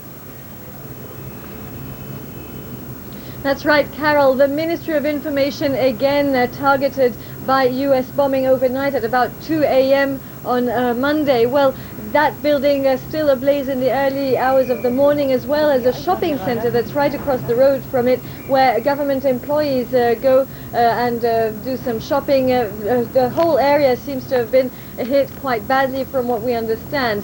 And then, of course, as you mentioned, Carol, the TV transmission was knocked off the air, and that's local Iraqi TV we're talking about. My understanding is that so far the programs haven't resumed on Iraqi TV in Iraq. What is still up on air is the Iraqi satellite channel. I've been monitoring that. They were now into religious programs. Earlier on in the day, they were showing some the first casualties in combat of U.S.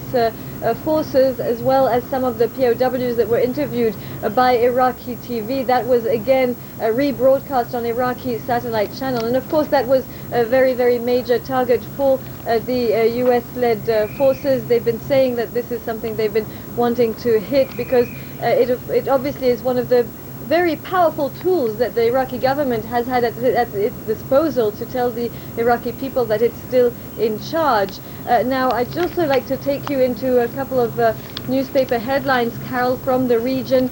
The Arab News website, which is the website from the Saudi newspaper in English language, Arab News. Well, if you can look at the headlines there, you can maybe measure the sort of resentment that's been going on in the region. The collateral damage that can never be repaired. That's an article about how, in the view of the writer, well, the September 11th victims will never be forgotten, but the victims that are being killed, the civilians, Iraqi civilians in this war, are not mentioned very much. Another article, children bear the brunt of war, and then they're also taking out articles from the Western media, but articles that tend to sort of express a lot of sympathy for the Iraqis. One of them about more fiction than fact emerges from the front line, critical of how the US and Britain have been trying to put a spin on their media, on the media coverage. Carol, back to you. Reem Brahimi bringing us up to date from Amman, Jordan on the situation in Baghdad. And as we said, coalition forces struck Baghdad hard. In fact, Tomahawk missiles and B-1, B-2, and B-52 bombers all attacked at the same time. This is the first time in history that that has happened. We want to find out more on that. Let's head to Kuwait City and Darren Kagan. Carol, by my watch, I think we're about 2.5 hours away from the next briefing at CENTCOM in Doha, Qatar. Our Tom Montier is standing by there. Tom, yesterday a special person at the microphone there for the briefing. Any word about who will be briefing today? So far, they haven't announced who the briefer will be this afternoon, but the briefing is expected at 3 o'clock. Did get confirmation in the last hour that the coalition aircraft indeed targeted and took out Iraqi domestic TV. This is the second time that they have struck that as a specific target. Also confirmation yesterday that they were hitting telephone exchanges and the communications infrastructure in Baghdad. A lot of these airstrikes you've been seeing, a lot of the hits in Baghdad have been either at the information ministry or at telephone exchanges. One was described as being nothing more than a 6-story building that was now a pile of rubble. This was at one time a communications telephone exchange that was repaired after the first Gulf War and just finished just a few months ago. So Iraq had spent a lot of money repairing these telephone exchanges, and they are apparently nearly half of them down again. They do have communications still, but nowhere on the level before this campaign started. Also hearing from the British spokesman here today, backtracking a bit on a report yesterday that they had captured an Iraqi general. Now they're saying that he was misidentified, but they do have 5 senior officers. The Americans say that they captured an Iraqi general in western Iraq, and he led them to a weapons cache where they found more than 24 surface-to-air missiles and a half a dozen anti-aircraft batteries, those now in coalition hands. Back to Basra, Operation James, as they call it. James as in James Bond. It is an operation that has been going on this weekend in the area of Basra and the surrounding suburbs. We heard from Group Captain Al Lockwood how this operation is going. This attack yesterday was in the southeastern part of the city, in fact a village which is what you would call a suburb, and the other areas of patrolling are happening in other parts of the city, where in fact we are being greeted warmly now, and confidence is rising on behalf of the citizens of Basra. Some of those citizens apparently attacked by paramilitary forces as they tried to come out of the city. Also a report from an embedded journalist this morning that paramilitary forces are driving around town in pickup trucks, launching mortars as they drive. I asked Captain Lockwood what that meant as a military tactic, and he said it was definitely a desperate attempt at harassment, that there could be no logic behind firing mortars from a moving vehicle because the targeting would be indiscriminate. Back to you. Tom Montier at CENTCOM. Tom, an opportunity now to do something I don't think I've ever been able to do. Scoop you a little bit. I've been told who will be doing the briefing today, and it'll be Brigadier General Vincent Brooks at the microphone, and Tom will be right there in the front row asking his challenging questions, I'm sure. You're going to see that live here on CNN when it begins at 7 a.m. Eastern. Today's latest briefing from CENTCOM in Doha, Qatar. We're going to fit in a quick break right now. Much more ahead from Kuwait and from the States after this.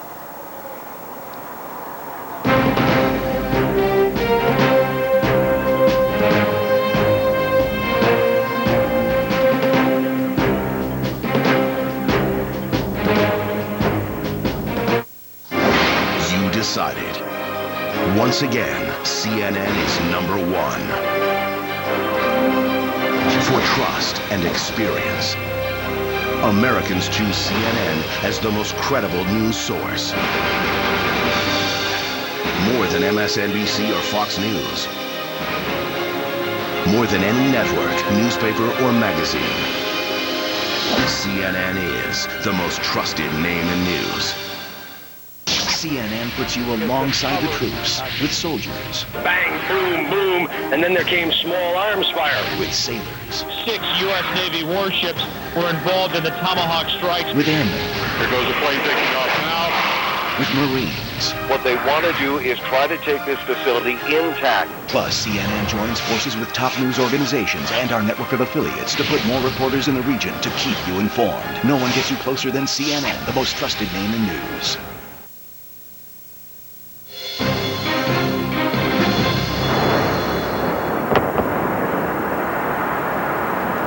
Let's take a look at the latest headlines at half past the hour. Bombs dropping and fires raging throughout the night in Baghdad after coalition forces targeted the Ministry of Information headquarters.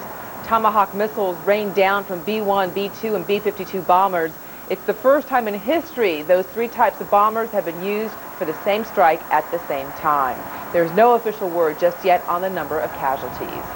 South of Basra, Britain's Royal Commandos launched their largest operation of the war so far. They captured 5 top Iraqi military leaders. Initially, they thought one of the POWs was a general. They later found out that was not the case. The Iraqi government has sent a stern letter to the UN asking it to take action against coalition forces for a missile strike last week in a shopping district. 15 people were killed in that incident. U.S. officials say the coalition probably is not responsible for the attack, but Central Command says it is looking into it anyway. Israel is on edge this morning after a suicide bomber targeted an open-air cafe in Netanya, a tourist town just a few miles from the West Bank. At least 49 people were hurt, but the only one killed was the bomber. The Islamic Jihad is claiming responsibility for that attack. 10 U.S. servicemen are back home in the U.S. as of this morning. They are being treated for a wide range of injuries they suffered in the war against Iraq. Doctors say they'll likely stay at the National Naval Medical Center in Bethesda for a couple weeks before they can be transferred to a hospital closer to their homes.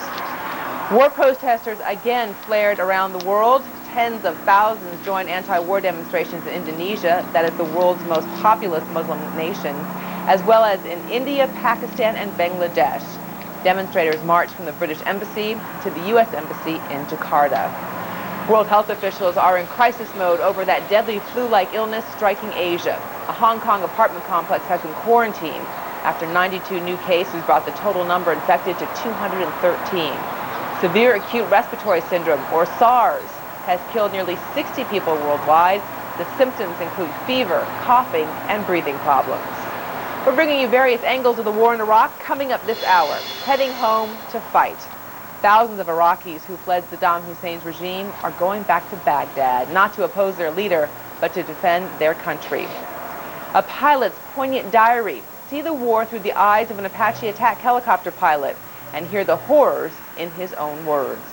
And rounding up Iraqi prisoners of war, the U.S. says more than 4,000 Iraqi fighters have surrendered. We're going to show you how the U.S. handled some of those POWs.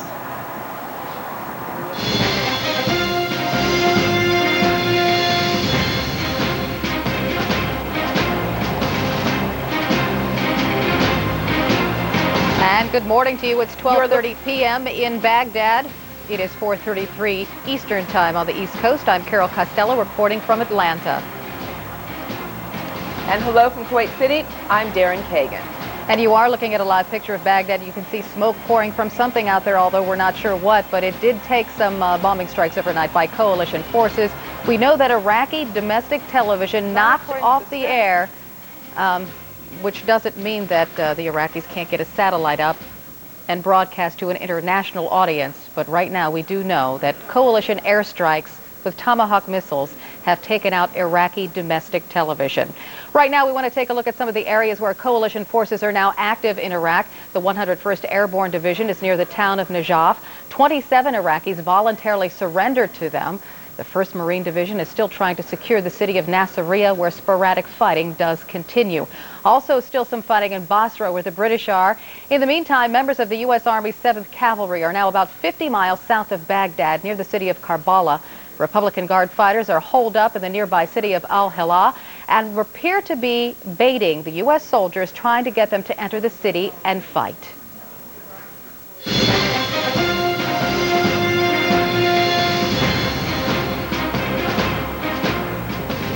Well, let's go to where some of the fighting is right now. Walter Rogers, of course, is with the Army's 7th Cavalry, which is about 50 miles south of Baghdad. Let's get an update from him. Across the horizon behind me, there's a thick ribbon of black smoke. That attests to some of the heavy fighting just to the east-northeast of us, where the U.S. Army 2nd Brigade of the 3rd Infantry Division is trying to take an objective which is now being strongly resisted by the Iraqis. Closer to us along the horizon over there, the U.S. Army 7th Cavalry is fanned out on the outskirts of an Iraqi city about 50 miles south of Baghdad. The 7th Cavalry has had some artillery fired at it from the Iraqis, which have, they've taken sanctuary inside the city. They have, according to Army sources, set up artillery pieces in the sanctuary of the city and have been firing outward. They also say that the Iraqis have set up surface-to-air missiles.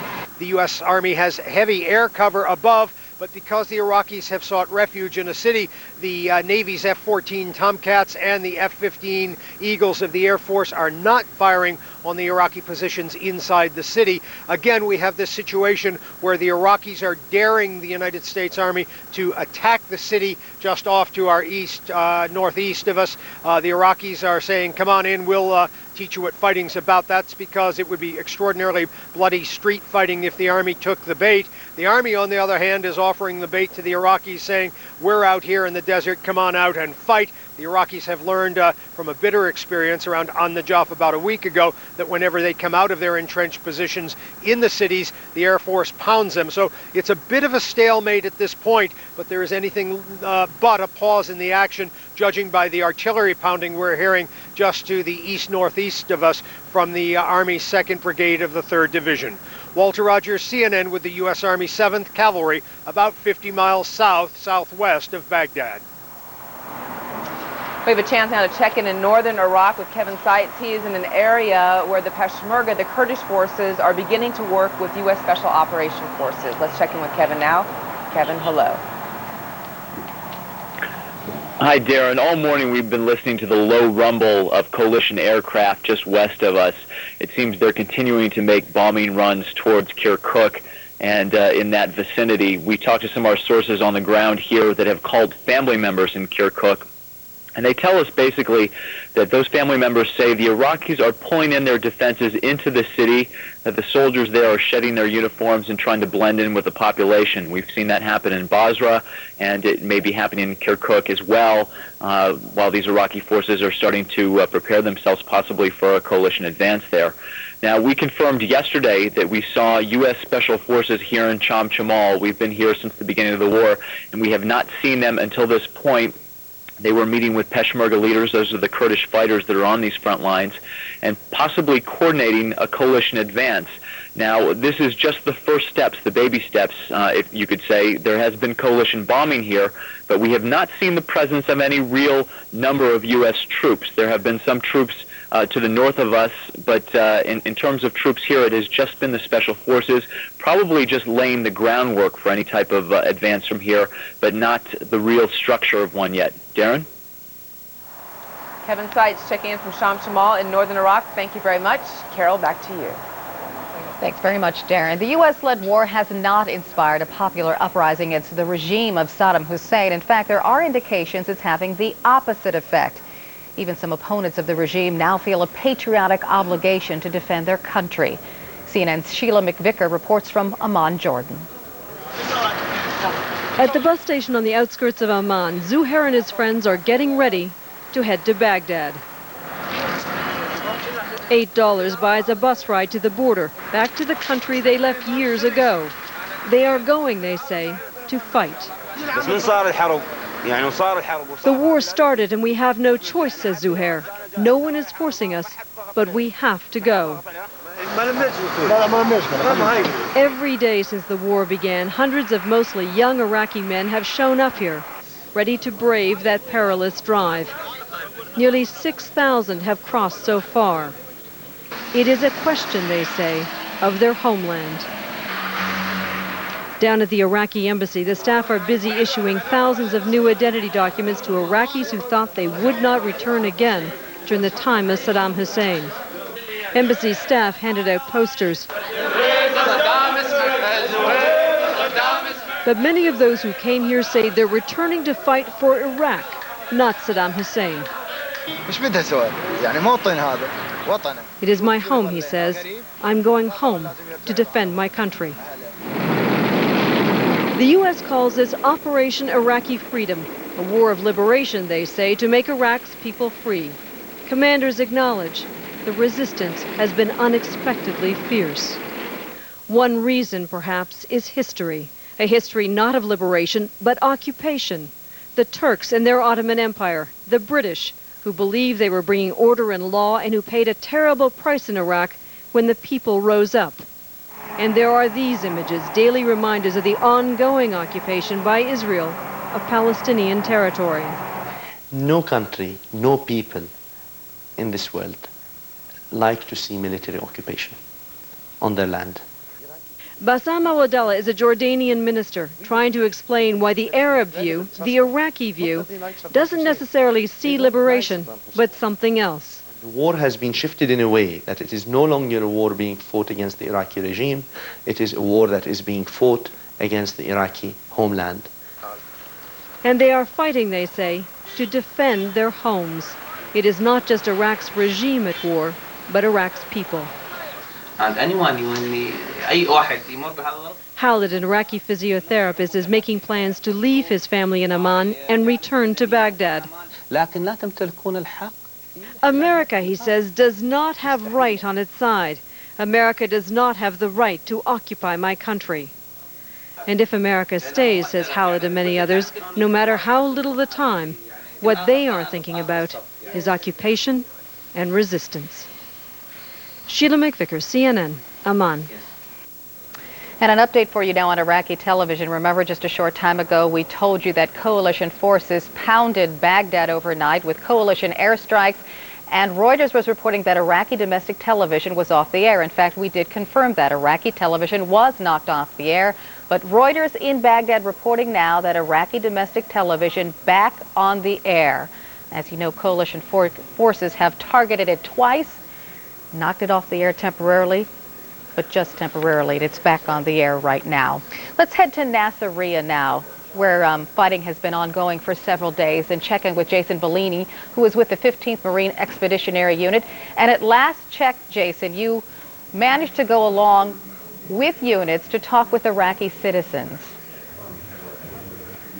Oh, that's right, Carol. Well, we just got here to Nasiriyah just a short while ago. Now, the reason why we don't have a more beautiful picture of this area right now is because we aren't allowed to show any identifiable features that would show where we are, where our geographic location is in relation to the city. What we can tell you is that there are offensive operations going on in both north and south of the Euphrates River, which runs through the city.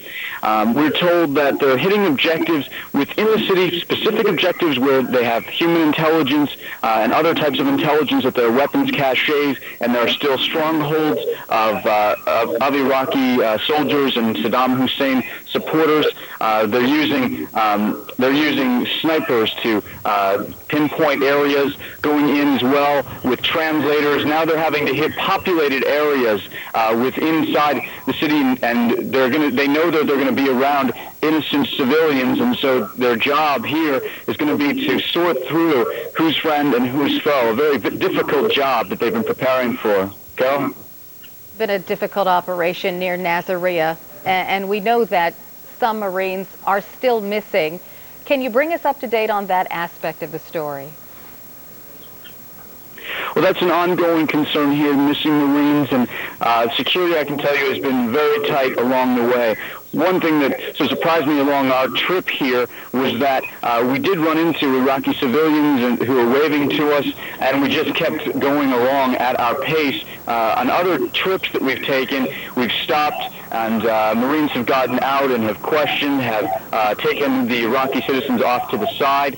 Their biggest concern here is they don't know who might be out to get them. People who are coming through the woodwork is how they describe it, especially at night. week. And so here their top concern, we're told, is to make sure that our base of operations is safe and that they can establish footholds. That's their plan, to establish footholds in the city, safe areas of the city, if you will, where they can retreat back to if they need to, and where they're able to monitor who's where within the city limits. And Jason, we're seeing these fascinating pictures that you sent back with us from tents just located in the desert, and we're not really sure whether Iraqis are actually living in these tents permanently or whether they are temporary. We're not, although it appeared to us to be people who live off the land, who lived a very traditional lifestyle in the Arabian desert. Many of them had animals with them that they were herding. It looked like this was just a normal day for them, and they just saw, our trucks rolling through, our large convoy rolling through.